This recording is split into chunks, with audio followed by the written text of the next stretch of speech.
Hello! Aujourd'hui, on se retrouve pour un podcast autour d'un thème dont j'avais hâte de vous parler. Le moment précis où un personnage que j'ai écrit devient réel pour moi. Je parle souvent de mon passé de RPG sur forum parce que c'est toujours la première étape de mon processus d'écriture, la construction des personnages.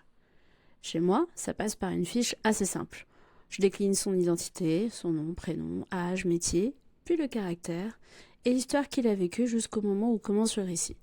La complicité de son personnage, son caractère, ses défauts, tout.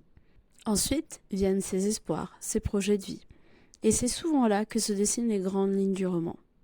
D'ailleurs, généralement, une fois que j'ai 2 personnages principaux, les secondaires arrivent presque tout seuls, parce qu'ils gravitent autour d'eux. Et à partir de là, l'histoire prend forme, le manuscrit naît.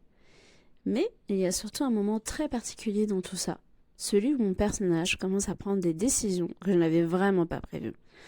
Moi, c'est ce que j'appelle la roue libre.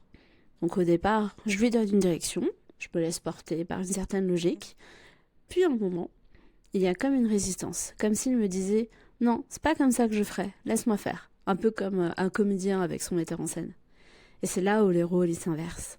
C'est plus moi qui les guide, ce sont eux qui prennent vie, avec une âme qui s'exprime presque toute seule. Je dois avouer que parfois, ils me surprennent complètement dans leurs échanges ou dans leurs réactions, au point de me faire revoir certaines scènes, et même des aspects entiers de l'histoire. Techniquement, c'est eux qui font presque office de bêta lecture en fait. Et honnêtement, c'est ça que j'aime.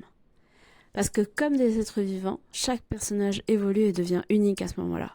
Que ce soit Seth et son inconnu dans Et si c'était sous mes yeux, ou même Surya et Effie dans C'est nous qui nous relie. Il y a pas mal de scènes, que ce soit au début ou même à la fin, où j'ai presque l'impression que c'est même pas moi qui les ai écrits. Et je suis assez fière de cette roue libre. C'est le moment où mes personnages se libèrent complètement dans mon imagination. Là, ils sont les plus justes, les plus instinctifs, presque bruts, et finalement, les plus vrais.